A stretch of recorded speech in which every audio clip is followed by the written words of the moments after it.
और खेत में अगर कोई भड़कता है तो वो लाल रंग देख करके भड़क जाता है। यही तो सिखाया बुजुर्गों ने। बताओ,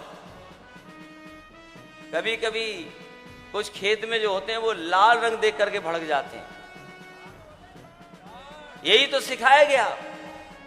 अब मैं नहीं जानता हूं कि लाल रंग देख करके कोई क्यों भड़क रहा है, क्योंकि जो स्थान है, जो मंडियां हैं जहां आपको मिल सकती हैं कीमतें, जिन मंडियों में आपको एमएसपी मिलने चाहिए, वो मंडियां बेचने का इंतजाम कर दिया है। जहां देश में ज्यादा मंडियां बननी चाहिए थी, वो मंडियां बंद की जा रही हैं। शायद ही ऐसे मुख्यमंत्री किसी को मिले होंगे। पहनावे से और कहने से तो योगी हैं, लेकिन जो हमने पढ़ा है गीता में, जो हमें जानकारी मिली है, वो यही है कि योगी वही होता है जो दूसरे का दुख अपना दुख समझे। बताओ, ये योगी हैं क्या? क्या हमारे जानना चाहते हैं? बताओ, भारतीय जनता पार्टी को कौन सी वैश्विक महामारी है कि उन्होंने अपनी आंख और कान बंद कर रखे हैं? उन्हें किसानों का न दुख समझ में आ रहा है, न किसानों की तकलीफ समझ में आ रही है। ये जरूरत सबसे ज्यादा इस बात की है कि हमारा किसान खुशहाल हो, और किसान तब तक खुशहाल नहीं होगा जब तक किसान की बात करने वाले दल सत्ता में नहीं होंगे। सबसे बड़े किसान नेता अगर देश में कोई हुआ है तो वो चौधरी चरण सिंह हुए हैं। बताओ, आप पूरा इतिहास उठा लीजिए भारत का। आप सब बुजुर्ग हैं, बहुत सारे लोगों ने उनके साथ काम किया होगा। अभी लाठी की जरूरत नहीं है, लेकिन जब आपने लाठी दे दी है तो कम से कम हम दोनों लोग ये जानते हैं कि लाठी कहां चलानी है। और ये जो हमारे किसान भाई बैठे हैं, मैं आपका धन्यवाद देता हूं कि जिस तरीके से आप लड़ाई लड़ रहे हैं और जिस तरीके से आप एकजुट दिखाई दे रहे हैं,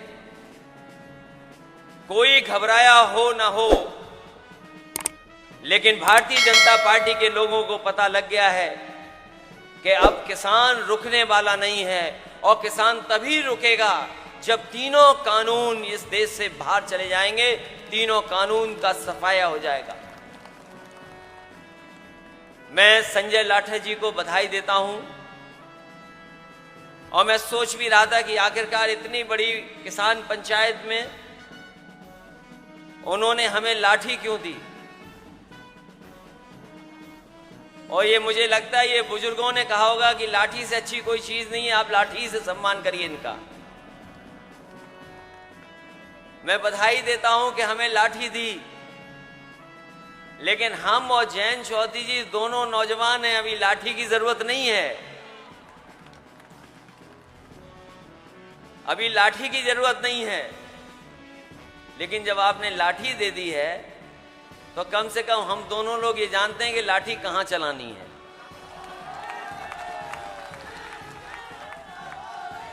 और ब्रज की धरती का हम धन्यवाद देते हैं, ये कृष्ण की धरती का हम धन्यवाद देते हैं। ये पुण्य की धरती है। और जैसा कि हमारे आदरणीय राजनीतिक सुमन जी ने कहा कि हमारे आपके सबसे बड़े किसान नेता अगर देश में कोई हुआ है तो वो चौधरी चरण सिंह हुए हैं। बताओ, आप पूरा इतिहास उठा लीजिए भारत का। आप सब बुजुर्ग हैं, बहुत सारे लोगों ने उनके साथ काम किया होगा। बहुत से ऐसे हमारे बुजुर्ग बैठे हैं जिन्होंने न जाने कितनी जनसभाओं में उन्हें सुना होगा। मंच पे बैठे लोग हैं, वो जानते होंगे। आप पूरा देश का इतिहास उठा लो, अगर कोई किसान नेता उनसे बड़ा हुआ हो तो हमें बता दो आप। और मैं इस बात से सहमत हूं, क्योंकि देश के किसानों ने उन्हें अपना नेता माना था, इसलिए चौधरी चरण सिंह जी सबसे बड़े देश के नेता बनकर के आए थे। और आज सबसे ज्यादा जरूरत भी इस बात की है, ये जरूरत सबसे ज्यादा इस बात की है कि हमारा किसान खुशहाल हो, और किसान तब तक खुशहाल नहीं होगा जब तक किसान की बात करने वाले दल सत्ता में नहीं होंगे। ये जो भारतीय जनता पार्टी के लोग हैं वो हमारे आपके जनप्रतिनिधि नहीं हैं। इनका एक एक फैसला उठा करके देखो।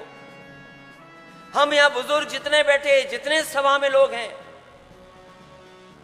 याद कीजिए जब नोटबंदी की थी, हमने आपने सबने भरोसा कर लिया कि यह फैसला है जिससे भ्रष्टाचार और काला धन वापस आ जाएगा, भ्रष्टाचार खत्म हो जाएगा, काला धन वापस आ जाएगा। सबने भरोसा कर लिया। बताओ आज कितने साल गुजर गए हैं, कौन सा काला धन वापस आ गया बताइए आप।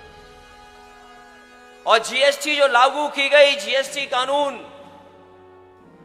जो जीएसटी कानून लागू हुआ था आधी रात में, जिस तरीके से देश की आजादी का जश्न मनाया गया था, उसी तरीके से जीएसटी लागू हुई। जीएसटी लागू हो जाने के बाद बताओ कौन सा कारोबार हमारा बढ़ गया। अभी वैश्विक महामारी आई, दुनिया में किसी ने ऐसा लॉकडाउन नहीं किया होगा, दुनिया में किसी ने ऐसी पाबंदियां नहीं लगाई होंगी, लेकिन भारतीय जनता पार्टी के लोगों ने कैसी पाबंदियां लगा दी।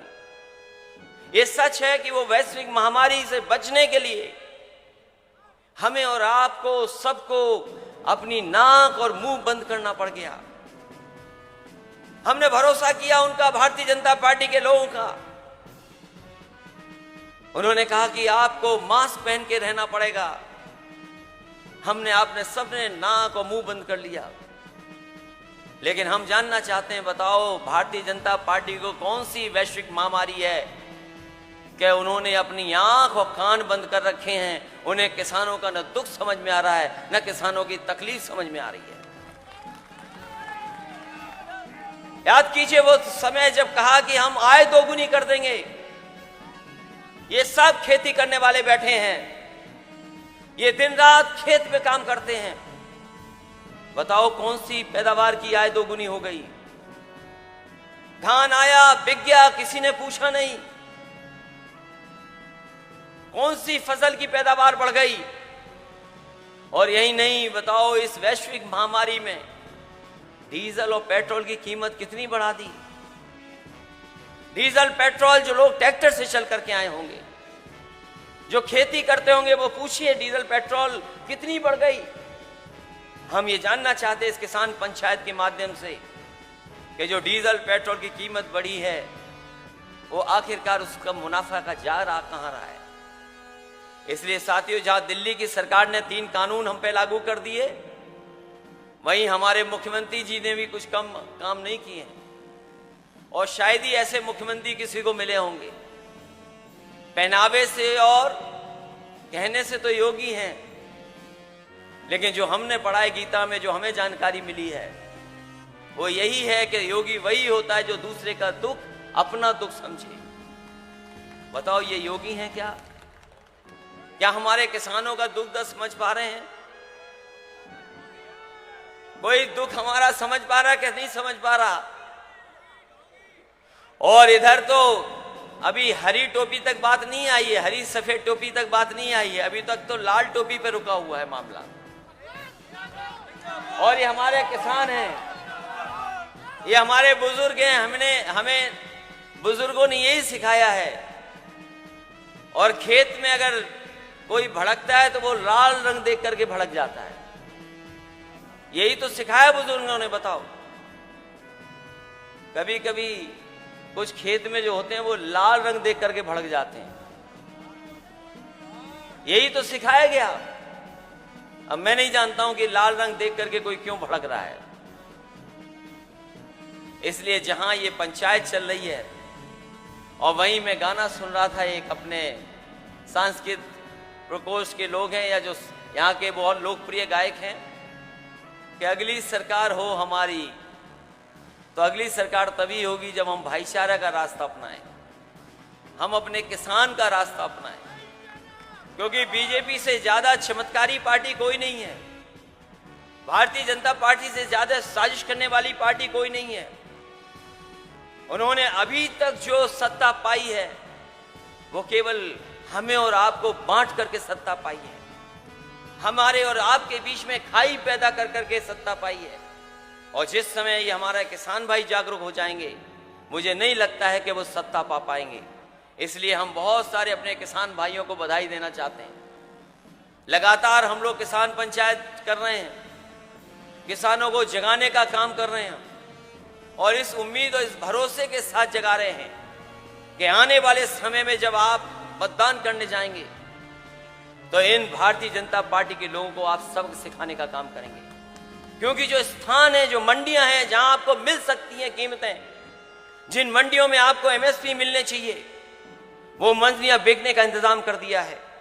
जहां देश में ज्यादा मंडियां बननी चाहिए थी, वो मंडियां बंद की जा रही हैं। इसी एक्सप्रेसवे के किनारे लगातार मंडियां बननी थी और हमने तय किया था कि गाजीपुर तक मंडी बनवाएंगे, लेकिन मंडियां बनना बंद हो गई हैं।